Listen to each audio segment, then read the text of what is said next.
திமுக கூட்டணிக்கும் BJP கூட்டணிக்குமான ஒரு போட்டியாக இருக்கும். அதிமுக கூட்டணி எங்க இருக்கு? நேத்து அதிமுக தலைமை அலுவலகத்துல தான் கையெழுத்தாச்சு. டெல்லியே போய் பார்த்தாலும் எடப்பாடி கராரா இருந்திருக்காரு சீட் ஷேரிங். எடப்பாடி எப்படி கராரா இருந்திருக்காரு தெரியுமா? ஐயா, பிஜேபி தலைவர்களே, 2 பேருமே நாங்கள் உங்களுக்கு அடிமை தானே. ஸ்டாலின் இந்த ஹேண்டில் பண்ற விதம் இருக்கு இல்லையா? ஒரு லாஸ் வந்து தாவேக்கா வேல்முருகன் லாஸ், ஒரு லாஸ். ராமதாஸ் மீட் பண்ணதா கூட ராமதாஸ் சசிகலா டீமோட சேர்ந்து விஜயகாந்தனுடைய தொண்டர்கள் தமிழகம் முழுக்க இருக்காங்க. விசிகேவை தாண்டி கொடுப்பாங்களான்ற நேரில் போய் பிரச்சாரம் பண்ணோம்னா தாக்கம் ஏற்படுத்தும் இல்லையா? நேரில் போனாலே வழி உயிர் பலி தான் அப்படின்ற தாக்கம் கண்டிப்பாக ஏற்படுது. இந்த நேரத்து ஒரு பையன் செத்துட்டான்.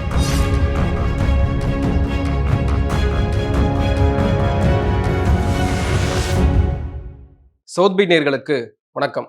இந்த நேர்காணலில் நாம் சிந்திக்கிருப்பவர் முன்னாள் குடியரசுத் தலைவர் ஏபிஜே அப்துல் கலாம் அவர்களின் அறிவியல் ஆலோசகர் டாக்டர் பொன்ராஜ் அவர்கள். வணக்கம். வணக்கம் பாலாஜி. தமிழ்நாடு தேர்தல் களம் 2 பெரும் கூட்டணிகள், குறிப்பாக திமுக தலைமையிலான கிட்டத்தட்ட 23க்கும் மேற்பட்ட கட்சிகள்னு சொல்லப்படுது. இன்னொரு பக்கம் அதிமுக தலைமையிலான கூட்டணி, என்டிஏ கூட்டணி. அவங்க கிட்டத்தட்ட டெல்லி பயணமெல்லாம் முடிச்சுட்டு வந்த பிறகு நேற்று இரவோடு இரவாக யாருக்கு எவ்வளோ சீட்டெல்லாம் சொல்லிட்டாங்க. பாஜகவுக்கு 27, 28ன்னு கொடுத்துட்டாங்க. அமமுக கொடுத்தாச்சு. இரட்டை இலக்க 11 தொகுதிகள் அமமுக கொடுக்கப்பட்டிருக்கு. 18 தொகுதிகள் பாமக கொடுக்கப்பட்டிருக்கு. ஆல்மோஸ்ட் செட்டில் பண்ணியாச்சு. திமுக மட்டும் இன்னும் கொஞ்சம் தேமுதிகவுக்கெல்லாம் சீட் ஷேரிங் பண்ண வேண்டியது இருக்குது. விசிகாவுக்கு எனக்கு 8 தொகுதிகள் கொடுத்துட்டாங்க. எப்படி இருக்க போது கள நிலவரம்னு நினைக்கிறீங்க? திமுக கூட்டணிக்கும் பிஜேபி கூட்டணிக்குமான ஒரு போட்டியாக இருக்க போகுது. அதிமுக கூட்டணி எங்க இருக்கு? நேத்து அதிமுக தலைமை அலுவலகத்துல தான் கையெழுத்தாச்சு. இப்போ பேசி முடிச்சது எங்க? டெல்லியில் அமித்ஷா வீட்டில் கையெழுத்து தான் இங்கே ஆச்சு. பேசி முடிச்சதில்ல. அங்கே கூட்டணி பேச்சுவார்த்தை எங்கே நடந்துச்சு? டெல்லி நடந்துச்சு. யாராக இருக்க கையெழுத்தாச்சு நேற்று? அமமுக, பாமக, பாஜக. இந்த 3 பேர் எங்கே வச்சு பேசுனாங்க? டெல்லியில் வச்சு தானே பேசுனாங்க. அமித்ஷா தானே பேசி விட்டார். அப்போ பேச்சுவார்த்தை நடந்தது எங்கே? டெல்லியில். அப்போ டெல்லி தானே சூத்திரதாரி. அப்போ டெல்லியில் பேச்சுவார்த்தை நடத்திட்டு இங்கே சைன் பண்ணுறது மட்டும் இங்கே வந்து கீழே விழுந்தாலும் மீசையில் மண் ஓட்டலைன்ற மாதிரி இங்கே சைன் பண்ணியிருக்காங்களே, அவ்வளோதான். இது வந்து டெல்லி கூட்டணி, இது வந்து பிஜேபி கூட்டணி, இது வந்து என்டிஏ கூட்டணி. எனவே வந்து திமுகவுக்கும் என்டிஏ கூட்டணிக்கு தான் இன்றைக்கி போட்டு. காங்கிரஸ் போல பெரிய சலசலப்புகளில் வந்து ஒரு சங்கடமெல்லாம் கொடுக்காம ஸ்மூத்தாக தானே பாஜகவும் அதிமுகவும் இன்னைக்கு சீட் ஷேரிங் பண்ணியிருக்காங்க. 28 தொகுதிகள் வாங்கியிருக்காங்க. 18% வாக்கு சதவீதத்தை நிரூபித்து 28 தொகுதி வாங்குறது நல்ல விஷயம் தானே. அப்போ பிஜேபி வந்து விட்டு கொடுத்துருக்கு. எதுக்கு விட்டு கொடுக்கணும்?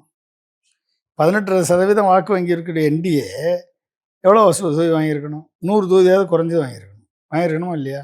அவங்க கேட்டது எவ்வளோ? 80 தொகுதி கேட்டாங்க. கிடைச்சது எவ்வளோ? 56 தொகுதி கிடச்சிருக்கு. எவ்வளோ கிடச்சிருக்கு? 56 தொகுதி கிடச்சிருக்கு என்டிஏ கூட்டணி. இன்னொரு 10 கிடைக்கும் அவங்களுக்கெல்லாம் சேர்த்து, ஆளாளுக்கு 1, 2, 3, 66 தொகுதி கிடச்சிருக்கு. அப்போ 80 தொகுதிக்கும் 66 தொகுதிக்கு வித்தியாசம் இல்லையா? அப்போ என்ன காரணம்? ஏன் வந்து பிரதமர் 3 முறை வந்தார், கூட்டணி ஃபைனலைஸ் ஆகலை. அமித்ஷா 6 முறை வந்தார், கூட்டணி ஃபைனலைஸ் ஆகலை. பியூஷ் கோயல் வாரம் வந்தார், கூட்டணி ஃபைனலைஸ் ஆகலை. காரணம் என்ன? டெல்லியே போய் பார்த்தாலும் எடப்பாடி கராரா இருந்திருக்காரு சீட் ஷேரிங். எடப்பாடி எப்படி கராரா இருந்திருக்காரு தெரியுமா? ஏன் எப்படி கராரா இருந்திருக்காரு தெரியுமா? ஐயா, பிஜேபி தலைவர்களே, பிஜேபி ஜெயிச்சான்னா நாங்கள் ரெட்டலை ஜெயிச்சான்னா 2மே ஒன்று தானே.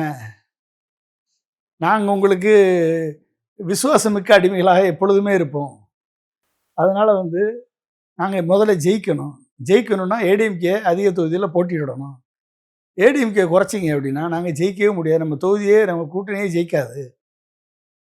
தொண்டர்கள், எங்கள் அதிமுக தொண்டர்கள் வேலை பார்க்க மாட்டாங்க கீழே. எனவே ஜெயித்த பிறகு நாங்கள் உங்களுக்கு எப்பயுமே அடிமையாக தான் இருப்போம். எனவே வந்து இப்போதைக்கு நீங்கள் பிஜேபிக்குன்னு டிமாண்ட் பண்ணாதீங்க. பிஜேபி எம்எல்ஏவாக இருந்தாலும் ஒன்று தான், ரெட்டலையில் எம்எல்ஏவாக இருந்தாலும் ஒன்று தான், 2 பேருமே நாங்கள் உங்களுக்கு அடிமை தானே என்று சொல்லி டெல்லியில் போய் கன்வின்ஸ் பண்ணுறதுக்கு இவ்வளோ நாள் ஆயிருக்கு. 1 வருஷம் ஆயிருக்கு. புரிஞ்சுக்கிட்டீங்களா? அப்போ டெல்லியில் போய் கன்வின்ஸ் பண்ணி, இல்லைன்னா வந்து ஒரு 18% வாக்கு வங்கியை நிரூபித்த அண்ணாமலை 80லேருந்து 100 தொகுதி ஈக்குவலண்ட்டாக வாங்கணும் வேண்டும் என்று டெய்லி சொல்லிட்டு இருந்தார் ரவீந்திரன் துரைசாமி. என்ன சொன்னார்? 80லேருந்து ரெண்டு ரெட்டலைக்கு ஒரு தாமரை வாங்கணும்னு சொன்னாரா இல்லையா? அதுதானே அண்ணாமலை வலியுறுத்தினார், அதுதானே பிஜேபி வலியுறுத்தியது. இப்போ அதை காம்ப்ரமைஸ் பண்ணுறாங்கன்னா என்ன அர்த்தம்? எடப்பாடியை நம்பலை, அதனால தான் இவ்வளோ லேட்டு. இப்போ போய் எடப்பாடி போய் 2 வட்டம் 3 வட்டம் போய் அமித்ஷாட்ட காத்து கிடந்து, ஐயா ஜெயிக்கணும்னா நாங்கள் நிற்கணுமையா, நாங்கள் ஜெயித்த பிறகு உங்களுக்கு தான் அடிமை சாசனம் எழுதி தரோம், அதிமுக மட்டும் இல்லை ஒட்டுமொத்த தமிழகத்தையுமே உங்களுக்கு அடிமை சாசனம் எழுதி தந்துடுறோம், எங்களை ஜெயிக்கிறதுக்கு வழி பண்ணுங்க, அதுக்கு வந்து அதிமுக அதிக தொகுதியில் போட்டுட்டு தான் ஜெயிக்க முடியும்னு சொல்லி கன்வின்ஸ் பண்ணியிருக்காரு. கன்வின்ஸ் பண்ணதுனால இன்றைக்கி வந்து அதிமுக பிஜேபிக்கு 27 தொகுதிகளை காங்கிரஸை விட கம்மியான ஒரு தொகுதியை கொடுத்து முடக்கி விட்டது என்று வீராவப்பா வெளியே பேசலாம். ஆனால் கிரவுண்ட் ரியாலிட்டி வேற. ஆனால் இன்னைக்கு திமுக கூட்டணியிலேருந்து தாவாக்கா தமிழக வாழ்வுரிமை கட்சி வெளியேறி இருக்காங்க. வெளியேறிய உடனே அவர் பல குற்றச்சாட்டுகள் முன்வைக்கிறாரு. அதிகாரிகள் சொல் பேச்சு கேட்டு என்னை வெளியேற்றி விட்டார்கள்ன்ற குற்றச்சாட்டு முன்வைக்கிறாரு. ஆடிட்டிங் ஜெனரல் கொடுத்த ரிப்போர்ட்ஸ் எல்லாம் என்கிட்ட இருக்கு. இந்த அதிகாரிகள் குறிப்பாக இந்த அமைச்சர்கள் கடந்த காலங்களில் அதிமுக அமைச்சர்கள்லாம் செய்த ஊழல்கள் பட்டியல்லாம் என்கிட்ட இருக்கு. அந்த ஆதாரங்கள்லாம் வச்சிருக்கேன், அதெல்லாம் வெளியிட போறேன், இனிமே தான் இருக்கு ஆட்டம்னு வேலுமுருகன் பத்திரிகையாளர் சந்திப்பில் சொல்றாரு. அப்போ திமுக கூட்டணியிலும் ஒரு சலசலப்பு இருக்கு, ஒரு கட்சி வெளியில வந்துருச்சுன்னு பேசப்படுது இல்லையா? ஆமாம் ஆமாம், திமுக கூட்டணியில் சலசலப்பு இருக்குது. திமுக கூட்டணி வந்து இதை மேனேஜ் பண்ண முடியாமல் தாவேக்காவுடைய டிமாண்டை ஏற்றுக்கொள்ள முடியாமல் அவர்கள் வெளியே போக வேண்டிய சூழல் ஏற்பட்டிருக்கிறது. திமுகவுக்கு ஒரு லாஸ் தான் அது. திமுகவுக்கு வந்து அந்த பகுதியில் ஒரு லாஸ் தான். வேலுமுருகன் தனியார்னா கூட சுயேட்சையாக ஜெயிப்பார். ஆனால் சுயேட்சையாக ஜெயிச்சு அவர்களால் என்ன பண்ண முடியும்? ஒரு கூட்டணி இல்லாமல் சுயேட்சையாக ஜெயிச்சு அவருடைய எண்ணங்களை தமிழக தமிழ் வாழ் சொந்தங்கள், வெளிநாட்டில் வாழக்கூடிய தமிழர்கள், இந்தியாவில் இருக்கக்கூடிய தமிழர்களுக்கு அவருடைய குரல் வந்து ஒலிப்பது, அது எதிரொலிப்பது, அதனுடைய குரல் எடுபடுவது என்பது இல்லாமல் போகும். அப்போ அவர் வந்து கூட்டணி விட்டு வெளியே போனது திமுகவுக்கு இழப்பு. ஆனால் அவருக்கும் அது தனிப்பட்ட இழப்பு தான். அது இன்றைக்கு வந்து குற்றச்சாட்டு சொல்கிறாரு அப்படின்னா, குற்றச்சாட்டு இல்லாமல் இருக்க ஒரு அரசு இருக்காது. அதிகாரிகளுடைய ஆளுமை, அதிகாரிகளுடைய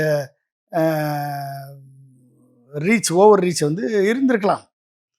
அதிகாரிகளுடைய ஆளுமை தான் இங்கே இருக்குது என்பது வந்து அவர் உண்மையாக கூட இருக்கலாம். அது ஆனால் ஸ்டாலின் இந்த ஹேண்டில் பண்ணுற விதம் இருக்கு இல்லையா? குறிப்பாக தேமுதிகவை உள்ளே கூட்டிகிட்டு வர்றது, காங்கிரஸ்க்கு அதிகமாக ஒரு 3 தொகுதியில் கூட்டி கொடுப்பது, சிபிஎம்க்கு இன்னும் நாட்களாக கூட்டணியில் இருக்காங்க, அவங்களுக்கு ஒவ்வொரு தொகுதியை குறைத்து கொடுத்தது, இப்போ இன்னைக்கு விசிகாவுக்கு 2 தொகுதிகள் கூடுதலாக கொடுக்கறது, இந்த நெளிவு சுழிவுகளோட நடந்துக்கிறது இருக்கு இல்லையா? அது எப்படி நம்ம பார்க்கறது? ப்ராப்ளம் என்னென்னா, தேமுதிக வந்து ஒரு காஸ்ட் நியூட்ரல் பார்ட்டி.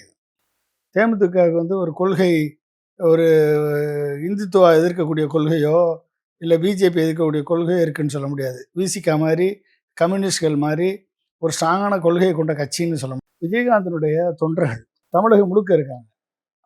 ஒரு 1% 2% இருந்தால் கூட அது வந்து திமுக கூட்டணிக்கு ஒரு பலமாக இருக்கும் என்று கருதி இருக்கலாம். ஆனால் இவங்களை தாண்டி விசிகாவை தாண்டி கொடுப்பாங்களான்றது நம்மளுக்கு தெரியாது. 8க்கு மேலே கிடைக்குமா, 10 கிடைக்குமா, 15 கிடைக்குமா, இல்லை 6 தான் கிடைக்குமா அப்படின்றது நம்மளுக்கு தெரியாது. ஒரு தொகுதியிலும் தேமுதிகவுக்கு 500 வாக்குகள் 1000 வாக்குகள் இருக்கும். அந்த 1000 வாக்குகள் வந்து ஒரு குரூசியல் வாக்கு. ஏன்னா பல்வேறு பிஜேபியினுடைய இவிஎம் ஹேச்சிங், பிஜேபியினுடைய எஸ்ஐஆர், பிஜேபியினுடைய எலெக்ஷன் கமிஷனுடைய அடாவடிகள், இதை தாண்டி ஜெயிக்கணும். இதுக்கு மேலே வந்து விஜய் ஃபேக்டர்னு ஒன்று இருக்குது. அந்த விஜய் ஃபேக்டரில் வரக்கூடிய ஓட்டு இழப்புகளை தாண்டி ஜெயிக்கணும். அப்போ கூட்டணி வலுவாக இருந்தால் தான் ஜெயிக்க முடியும் என்பதை உணர்ந்து தான் திரு மு.க. ஸ்டாலின் அவர்கள் இத்தனை பேரை ஒன்றா சேர்த்துருக்காரு. நாம ஸ்ட்ராங்காக இருந்தால் மட்டும் பத்தாது, எதிரணியும் வீக்கெண்ட் பண்ணணும்னா யாரும் போயிடக்கூடாது. அங்கே போயிடக்கூடாது. எதிரணியும் வீக்கெண்ட் பண்ணணும்னா அங்கே யாரும் போயிடக்கூடாது அப்படின்றதெல்லாம் வர. அதில் ஒரு லாஸ் வந்து தாவேக்கா வேல்முருகன் லாஸ், ஒரு லாஸ். இப்போ அவர் வந்து எங்கே போய் சேர போகிறாரு? ஒருவேளை தனியாக நிற்க போகிறாரா? ராமதாஸ் மீட் பண்ணதா கூட, ராமதாஸ் சசிகலா டீமோட சேர்ந்து நிற்கலாம். நின்னா கூட அந்த பகுதிகளில் அவர் இருக்கக்கூடிய கடலூர், விழுப்புரம் அந்த ஏரியாவில் வந்து அவர் ஒரு தாக்கத்தை ஏற்படுத்தலாம். ஏற்கனவே திரு ராமதாஸ் அவர்கள் அன்புமணிக்கு எதிராக ஒரு தாக்கத்தை ஏற்படுத்துவார். திரு சசிகலா அவர்கள் வந்து எடப்பாடிக்கு எதிராக, டிடிவிக்கு எதிராக ஒரு தாக்கத்தை ஏற்படுத்துவாங்க. அந்த ஓட்டு ஒரு 500 ஓட்டு, 1000 ஓட்டு, 2000 ஓட்டு வந்தால் கூட ஒரு தொகுதிக்கு அதே ஒரு தாக்கத்தை தான் ஏற்படுத்துது. அப்போ இது வந்து ஒரு டில்ட்டிங் த பேலன்ஸ் அது வந்து கொண்டாடும். இப்போ அப்படிப்பட்ட ஒரு சூழல் வரும் பொழுது உங்களுக்கு ஆம், எந்த சான்ஸையும் எந்த no no stone should be untended அப்படின்ற மாதிரி அது மாதிரி வந்து எந்த சான்ஸையும் எடுக்க திரு மு.க. ஸ்டாலின் அவர்கள் விரும்பலை. அதனால தான் எல்லாரையும் உள்ளே பிடிச்சி உள்ளே போட்டிருக்காரு. அதில் தப்பி போனது தாவேகா.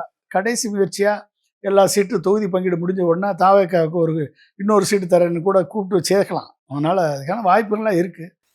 போகிற போக தெரியும். அவர் தான் வெளியேறியிருக்கார், நாங்க வெளியேற சொல்லலை அப்படின்னு திமுக தரப்புல இருந்து சொல்றாங்க. அவங்க சொல்கிறாங்க. அதனால் வந்து கூட்டணியில் சேருவதற்கான வாய்ப்புகளும் வரும், சொல்ல முடியாது. குற்றச்சாட்டு வைப்பது வந்து வேல்முருகனது உரிமை. வேல்முருகனுக்கு இருக்கக்கூடிய தகவலை வைத்து அவர் குற்றச்சாட்டு வைப்பது அவருடைய உரிமை. அது எந்த அளவுக்கு போய் சேரும்ன்றது பார்க்கணும். இப்போ கூட இந்த சாத்தான்குளம் வழக்குகள் வந்து முடிவுக்கு வந்திருக்கு. அதில் சம்பந்தப்பட்ட 9 அதிகாரிகள் வந்து குற்றவாளிகள்னு நீதிமன்றம் தீர்ப்பு கொடுத்துட்டாங்க. இது 5 வருடங்களாக விசாரிச்சு தேர்தல் சமயத்துல தீர்ப்பு வர்றது கூட ஒரு அரசியல் தான் அப்படின்னு சொல்லப்படுது. ஏன்னா இது எடப்பாடி ஆட்சி காலத்துல 2020, 21 காலகட்டத்தில் நடந்த சம்பவம். அது 4 வருடங்கள் 5 வருடங்கள் நடந்து இப்போ தேர்தல் சமயத்துல தீர்ப்பு வந்திருக்கு. சொல்ல முடியாது. அதில் வந்து நீதிமன்றம் எடுத்திருக்கு. காவல்துறை காவல்துறை தன்னை சார்ந்தவர்கள் மேலேயே சார்ஜ் ஷீட் போட்டு வழக்கை நிரூபிச்சிருக்கு. அப்போ வந்து இதுக்கு வந்து ஒரு கட்ஸ் வேணும். அப்போ அரசு வந்து செயல்பட்டு தானே அந்த தண்டனை வாங்கி கொடுத்துருக்கு. அதனால் வந்து நம்ம அரசியல் இருக்கலாம் அப்படின்றதுல ஒரு சில சந்தேகங்கள் வரலாமே ஒழிய முழுதும் இது அரசியல் என்று நம்ம சொல்ல முடியாது. டிலேடு தீர்ப்பு, கொஞ்சம் டிலேயாக தான் தீர்ப்பு. பட் இருந்தாலும் குற்றவாளிகள் தண்டிக்கப்பட்டிருக்கார்கள் என்பதில் ஒரு சந்தோஷம். ஏஎன்எஸ்னுடைய கருத்து கணிப்பு நேற்று வெளியானது. அதுல முதலிடத்துல முதலமைச்சர் மு.க. ஸ்டாலின் திமுக தான் முன்னிலையில் இருக்கு. 44% முன்னிலையில் இருக்காங்க. ஆனால் இந்த கருத்து கணிப்புகள் நீங்க பல இடங்கள்ல கருத்து கணிப்புகள் வந்து அது கருத்து திணிப்புகளாகவும் மாறும். பேமெண்ட் வாங்கிட்டு கருத்துக்கள் வெளியிடப்படும் அப்படின்னு சொல்லியிருக்கீங்க. ஆனால் இன்றைய நிலவரம் முதலமைச்சர் மீண்டும் ஆட்சி அமைப்பதற்கான ஸ்டாலின் ஆட்சி அமைப்பதற்கான வாய்ப்புகள் இருக்கு. நீங்க எப்படி அதை பார்க்குறீங்க? அதாவதுங்க, என்னைய பொறுத்த வரைக்கும் 50%க்கு மேலே கிராஸ் பண்ணி நிற்கிது டிஎம்கே அலையன்ஸ். 50% மேலே கிராஸ் பண்ணி நிற்கிது. இந்த தேமுதிக, மக்கள் நீதி மையம், அப்புறம் ஓபிஎஸ் 3 பேர் சேர்றதுக்கு முன்னால் 45%, சேர்ந்த பிறகு 50% கிராஸ் பண்ணிட்டாங்க அவங்க. ஆனால் ஆன்டி இன்கம்பன்சின்ற ஒரு ஃபேக்டரை நீங்கள் மைனஸ் பண்ணீங்க, ஒரு 5% மைனஸ் பண்ணிங்கன்னா 45% வரும்ன்றது எல்லாருடைய கணிப்பாக தான் இருக்குது. அதை இது ரெஃப்ளெக்ட் பண்ணுது, அவ்வளோதான வழிய இவங்க எந்த அளவுக்கு டீட்டெயிலாக எடுத்திருப்பாங்கன்னு நம்மளுக்கு தெரியாது, இன்னமும் தெரியாது. சர்வே எந்த அளவுக்கு எடுத்திருப்பாங்க, இதனுடைய நம்பகத்தன்மை என்ன, இன்னும் எலெக்ஷன் வந்து வேட்புமனு தாக்கல் முடியணும், வேட்பாளர் தேர்வு இருக்குது, வேட்புமனு தாக்கல் முடியணும், யார் யார் எங்கே போட்டிடுறாங்கன்னு தெரியணும், மக்கள் அந்த நேரத்தில் அப்போ மனநிலை மாறுவதற்கு வாய்ப்பு இருக்கிறது. இன்னும் அடுத்து எலெக்ஷன். விஜய் நேரில் போய் பிரச்சாரம் பண்ணோம்னா அது தாக்கம் ஏற்படுத்தும் இல்லையா? நேரில் போனாலே உயிர் பலி தான் அப்படின்ற தாக்கம் கண்டிப்பாக ஏற்படுத்தும். எத்தனை பேர் சாக போகிறாங்களோ அது தெரியாது. இந்த நேற்று ஒரு பையன் செத்துட்டான். அந்த பையன் போனானே அந்த தஞ்சாவூரில், அந்த பையன் இறந்துட்டான்.